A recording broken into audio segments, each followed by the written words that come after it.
Para kadang kinasiku sekalian, ketahuilah bahwa NKRI yang sama-sama kita cintai ini tidaklah sama dengan negara-negara lainnya. Selain diibaratkan seperti surga, bahkan tongkat kayu bisa jadi tanaman. Juga memiliki 1000 kisah bersejarah yang hampir semua sejarah itu menjadi kode etik alam semesta terkait kehidupan seluruh makhluk, dimulai dari masa lalu, masa sekarang, hingga masa yang akan datang. Sejarah tersebut mulai tertutup dan tersembunyi dari penglihatan kasat matanya manusia-manusia awam sejak munculnya ilmu-ilmu politik yang diciptakan oleh manusia-manusia cerdas namun tidak beriman, dan manusia-manusia beriman namun tidak cerdas. Sebab karena itulah saya hingga beberapa kali memberikan motivasi saran untuk beriman dengan cerdas, dan cerdaslah dalam beriman. Karena sebab orang beriman yang tidak cerdas bisa jadi teroris, dan orang cerdas yang tidak beriman bisa jadi koruptor. Sejak itulah kode etik alam ini menjadi tidak kasat mata, alias tertutup dan sulit untuk diprediksi, sehingganya menjadi misteri teka-teki yang paling dan sangat sakral. Saking sakralnya misteri kode etik alam semesta ini menjadikan tidak semua orang-orang hebat, kuat, dan mumpuni sekalipun bisa mengerti, bisa memahami, dan bisa mengetahui, bahkan tidak menyadari, kecuali yang telah tercerahkan jiwa kediriannya. Kalau di NKRI yang sama-sama kita cintai ini ada 3 titik tempat terpenting dan paling tua serta paling utama yang tidak ada di pulau-pulau lainnya, yaitu 1. Jawa Dwipa, yang lebih akrab dikenal dengan sebutan sebagai Jawa Timur. Yang kedua, Bumi Jawa, yang lebih akrab dikenal dengan sebutan sebagai Jawa Tengah. Dan yang ketiga, Jaya Dewata Tanah Pasundan, yang lebih akrab dikenal dengan sebutan sebagai Jawa Barat. Yang ketiga, sejarahnya hingga kini dianggap sangat rumit untuk diprediksi atau diramal dan untuk diungkap. Hal ini terlepas dari memang sengaja dibuat rumit untuk diungkap oleh orang-orang yang beriman namun tidak cerdas, dan oleh orang-orang yang cerdas namun tidak beriman, atau lain-lain sebagainya. Menjelang abad kesempurnaan hidup di dalam kehidupan dunia akhirat, yang kesempurnaannya sangat bersih, sangat indah dan mewah, yang tinggal beberapa langkah lagi akan kita jumpai. Semua yang tidak ingin menjadi sampah alam, sampah dunia yang akan didaur ulang nantinya, berusaha untuk membersihkan identitas jati dirinya masing-masing. Seperti beberapa contoh berikut ini. Sejarah kuno yang selama ini disembunyikan, yang selama ini bersembunyi, atau yang selama ini sengaja disembunyikan oleh orang-orang yang berkepentingan terkaitnya. Sejarah-sejarah kuno yang disalah ceritakan, yang disalah artikan, yang disalah maksudkan, yang ditutupi atau dirahasiakan atau disembunyikan keaslian kebenarannya, terutama kerajaan-kerajaan yang dulunya moksa, menghilang tanpa bekas maksudnya, akan bermunculan menunjukkan masing-masing identitas kesejatian jati dirinya.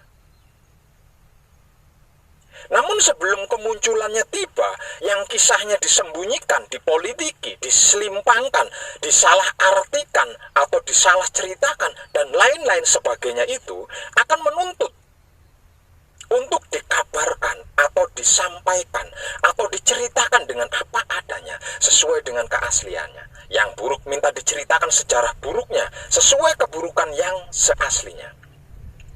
Yang baik minta diceritakan sejarah baiknya sesuai kebaikan yang seaslinya. Karena hanya dengan begitulah yang ada dari dulu-dulu bisa lolos dari proses pendauran ulang di era atau di zaman atau di abad kesempurnaan dunia akhirat ini. Kerajaan agung sejagat di Purworejo misalnya, Wilatikta Majapahit di Bali, kerajaan halusinasi di Tasikmalaya, kerajaan Sunda Empire di Bandung, dan lain-lain sebagainya. Itu sebagai contoh fotokopi dari tuntutan sebelum kemunculannya. Di saat ini, karena saya sedang berada di wilayah Jaya Dewata Tanah Pasundan, tepatnya di puncak perbatasan Bogor Cianjur, Jawa Barat, di mana radar misteri-misteri leluhur Sunda berpusat. Mungkin karena tahu kalau saya mendapat amanah atau mengendap terkait hal tersebut, mereka berdatangan hilir mudik silih berganti, menghampiri saya, menemui saya, tujuannya memohon kepada saya untuk mengabarkan kisah sejarah keaslian mereka secara publik ke publik. Namun karena saya belum mengiyakan apa yang diamanahkan atau dimandatkan atau ditugaskan kepada saya hanya senyum-senyum saja. Untuk apa? Tidak ada manfaat apapun yang saya dapatkan dari menginformasikan sejarah keaslian mereka selain kesedihan dan kepiluan manusia saya. Seperti yang sudah-sudah, ketika saya menginformasikan, mereka tidak bisa berbuat apa-apa. Di saat ada orang yang menghina saya, melecehkan saya, ngatain saya anjing, goblok, ndasmu, pekok, diotak-otakin, di komentar video yang saya informasikan. Untung enak di mereka kan, dan rugi tidak enak di saya. Jadi saya biarin aja.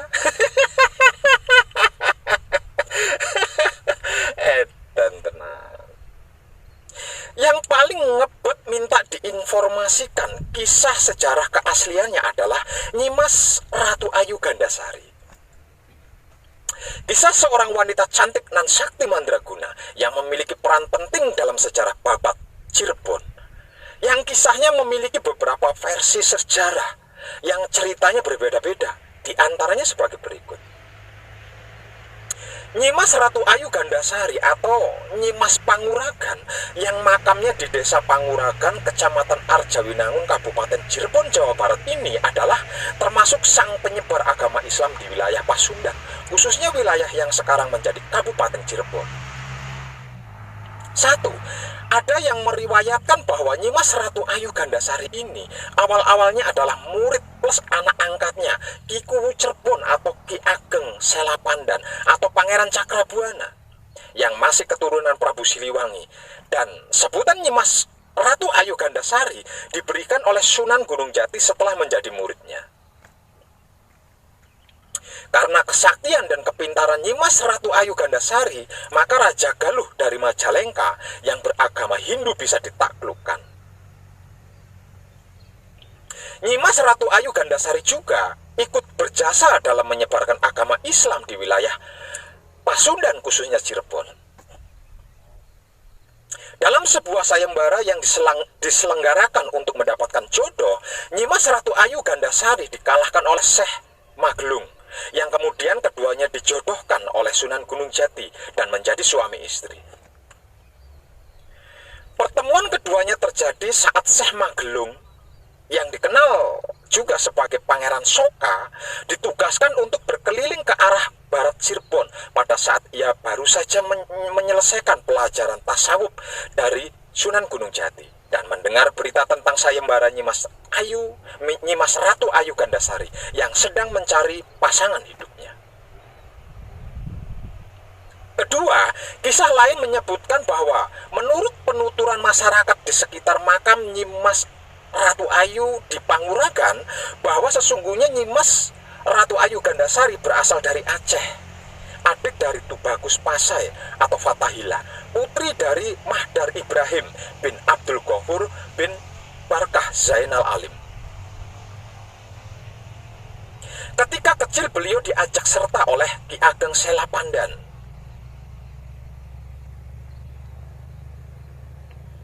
Dan diangkat sebagai anak saat sepulang menunaikan ibadah haji ke Mekah.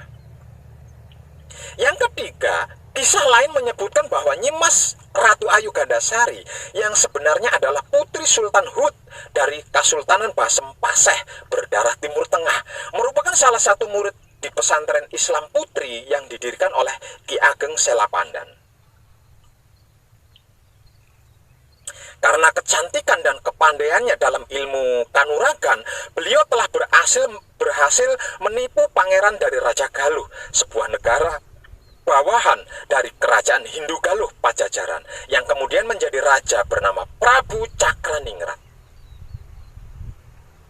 Konon Cakraningrat tertarik untuk menjadikan Nyimas Ratu Ayu Gandasari sebagai istrinya. Ia pun tak segan-segan mengajak Nyimas Ratu Ayu Gandasari berkeliling ke seluruh pelosok isi kerajaan, bahkan sampai dengan ke tempat-tempat yang amat rahasia. Hal inilah yang kemudian dimanfaatkan oleh Pangeran Cakrabuana, orang tua angkat Nyimas Ratu Ayu Gandasari, untuk kemudian menyerang Raja Galuh. Yang keempat, Nyimas Gandasari ada yang menyebutkan putra Mahdar Ibrahim bin Abdul Ghafur. Ada juga yang menyebutkannya sebagai putra Sayyid Malik Saleh dari Aceh yang dibawa oleh Ki Kuwu Cirebon ke Jawa untuk mengislamkan Raja Galuh. Ratu Mas Ayu Gandasari berupaya dengan beberapa cara. Salah satunya adalah menyamar, maksudnya merubah wujud menjadi perempuan cantik. Dan oleh Syekh Syarif Hidayatullah diberi sebutan sebagai Nyimas Ratu Ayu Gandasari.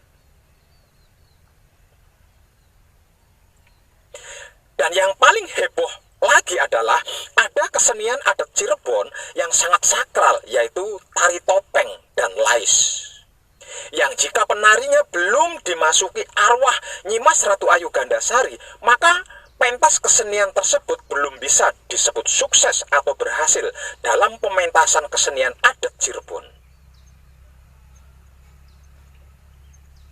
Dan yang paling mengerikan lagi, tidak sedikit para peziarah makamnya yang mengambil tanah kuburannya sebagai sarana untuk merusak kebahagiaan orang lain atau menghancurkan kesuksesan orang lain. Dan masih banyak lagi kisah-kisah lainnya yang menceritakan sejarah tentang Nyimas Ratu Ayu Gandasari. Dan semuanya itu sah diakui masyarakat dan mendapat izin dari percetakan buku, entah itu buku umum maupun buku sejarah babat Cirebon.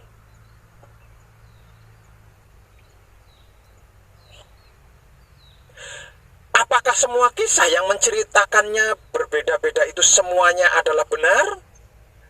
Kalau tidak benar, mana mungkin mendapatkan stempel izin dari yang berwenang memberi izin, kan? Berarti semuanya itu benar. Dan stempel halal atau sah inilah yang menjadi acuan keyakinan dan kepercayaan manusia modern zaman now. Ya, apa ya, ayo. Namun semuanya itu tidaklah sama dengan keaslian yang seaslinya.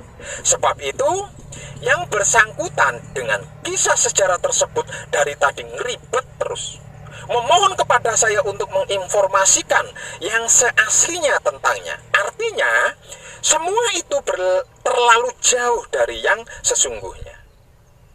Kebanyakan orang mempercayai dan menyukainya, bahkan dijadikan sebagai landasan dasar keyakinan kepercayaannya. Lalu siapakah sebenarnya Nyimas Ratu Ayu Gandasari itu? Dan bagaimana kisah yang sebenarnya tentangnya?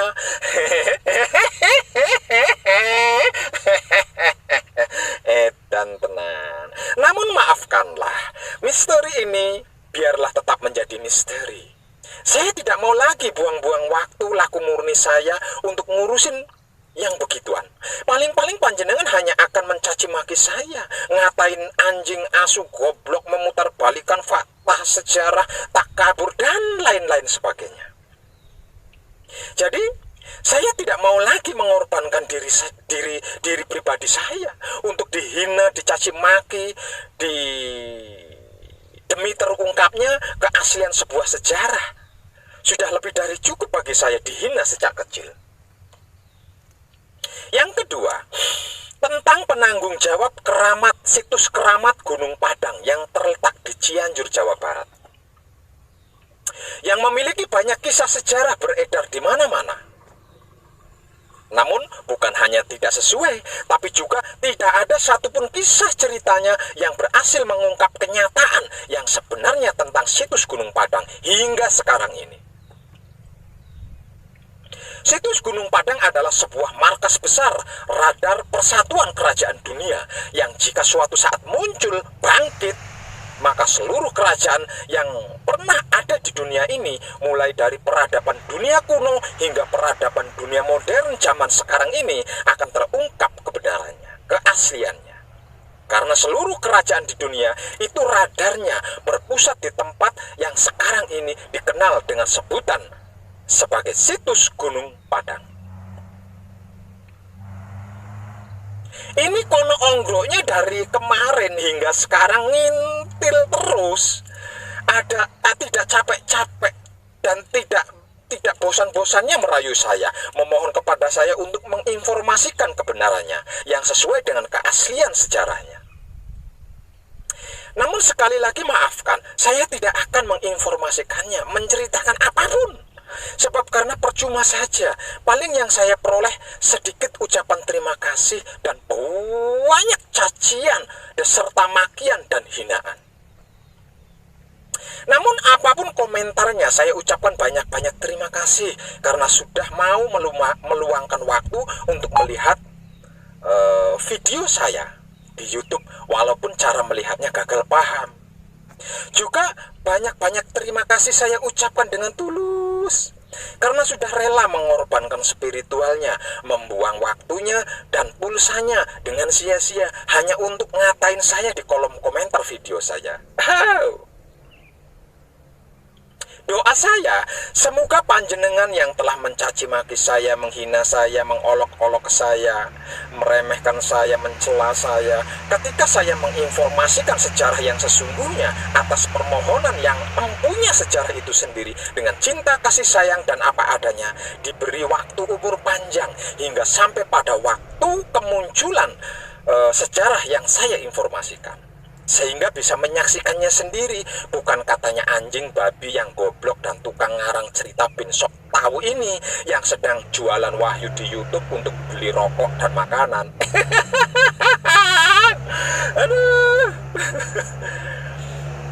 Doa spesial saya untuk panjenengan, semoga saja selama dalam proses kesadaran panjenengan bisa tergugah, sehingganya panjenengan segera mau bertobat dan beriman hanya kepada Tuhan yang panjenengan percayai, yang panjenengan yakini. Karena hanya dengan begitu panjenengan tidak tergilas oleh sejarah yang akan panjenengan saksikan nantinya. Sebab percuma bisa menyaksikan kalau bersamaan saat menyaksikan itu panjenengan tergilas hancur masuk pabrik pendaur ulang sebagai produk gagal. Iya enggak? Jadi biarlah misteri ini tetap menjadi misteri hingga tiba pada masa kebangkitannya sendiri nantinya. Walau ini adalah bagian dari tugas atau perintah Romo yang harus saya lakukan, saya punya hak untuk menolaknya. Kalau tugas itu menjadikan saya tidak tenang, tidak bahagia, tidak nyaman. Para kadang kinasiku sekalian, kita memang wayang yang harus memerankan perintah dalang. Namun kita bukan wayang kulit yang terbuat dari kulit hewan, juga bukan wayang golek yang terbuat dari kayu, dan bukan lukisan wayang yang terbuat dari tinta. Kita ini wayang orang, wayang manusia hidup yang memiliki rasa dan perasaan serta pikiran dan hati serta nurani. Jadi sekalipun wayang, tolaklah peran yang diperintahkan oleh sang dalang itu. Jika peran yang harus diperankan kita menjadikan kita tidak tenang, tidak bahagia, tidak nyaman. Tapi bagaimana bisa Pak Web? Lah berkomunikasi saja tidak bisa, melihat saja tidak. Ya itu resiko Anda. Kenapa Anda menjadi mayat hidup? Coba kalau jadi manusia hidup, pasti ngerti, pasti paham, pasti tahu dan bisa. Edan tenan. Para kadang kinasiku sekalian, perkuatlah keimanan kita dengan laku murni menuju suci, yaitu mengibadahkan atau mempraktekkan wahyu panca gaib dengan menggunakan sifat dan sikapnya wahyu panca gaib itu sendiri, tersebut wahyu panca laku. Seperti yang sudah saya informasikan melalui ratusan video dan artikel di internet, atau secara langsung ketika kadangan dengan tanpa tedeng aling-aling. Berusahalah semaksimal mungkin untuk terus-menerus tanpa henti selalu menjaga pikiran, hati, dan syahwat dengan cara menjadi kekudangan Romo. Sebab karena hanya dengan begitu kita tidak menjadi sampah dunia yang akan disapu bersih untuk didaur ulang agar bisa menjadi penghuni abad kesempurnaan hidup yang indah, bersih, dan mewah yang beberapa saat lagi akan kita jumpai. Ramalan Aji Jongko Joyoboyo dan tuntutan Sabdo Palon Naya Genggong leluhur kita tidak bisa dihindari lagi dan benar-benar akan terjadi, dan beberapa saat lagi akan terjadi. Sebab ini sudah waktunya, karena ini sudah saatnya, sudah masanya dengan yang telah diperjanjikan. Maka persiapkan diri kita sebagai Romo Putro, bukan Putro Romo, karena abad kesempurnaan hidup ini adalah zamannya Romo Putro, dunianya Romo Putro, eranya Romo Putro, abadnya Romo Putro, bukan Putro Romo. Jadi segeralah hijrah dari Putro Romo ke Romo Putro. Jangankan orang awam, orang yang pintar, pandai, hebat, kuat sekalipun akan tergilas dan tersapu bersih oleh jagat jika masih terus asik mengumbar pikiran, hati, dan syahwat. Putro Romo pun sama, akan tergilas dan tersapu jagat jikalau masih punya waktu untuk membenci, memfitnah, membuli, mengadu domba, menghakimi, iri, sirik, dengki, dan sejenisnya. Bakal sirno layu tersapu untuk didaur ulang. Sebab Putro Romo yang seperti itu tidak ubahnya orang awam. Ya, kalau hasil daur ulangnya lebih baik dari yang sekarang. Kalau jauh lebih buruk dari yang sekarang, apa mau nunggu didaur ulang lagi? Iya, kalau didaur ulang lagi. Lah kalau tidak didaur ulang lagi, misal dibiarin begitu saja seperti sampah di tepi pantai yang kumuh itu, bagaimana? Ayo.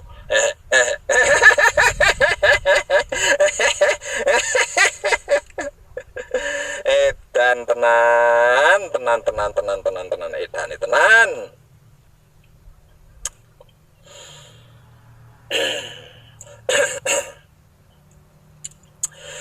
Percerahkanlah panjenengan semuanya dan salam setuhan penuh cinta kasih sayang dari lubuk dalam hati saya Wong Edan Bagu yang paling dalam. Selamat. Rahayu, damai, tentram. Saya Wong Edan Bagu ngaturaken sugeng rahayu lir ing sambikala amanggih yuwana pinayungan mring ingkang Maha Suci. Basuki Yuwono Teguh Rahayu, selamat. Berkah selalu untuk semuanya tanpa terkecuali, terutama para sedulur, khususnya para kadang konto dan kanti anom saya yang senantiasa direstui yang Tat Maha Suci hidup. Om Santi Om. Wassalamualaikum warahmatullahi wabarakatuh. Terima kasih dan salam kebajikan. I love you.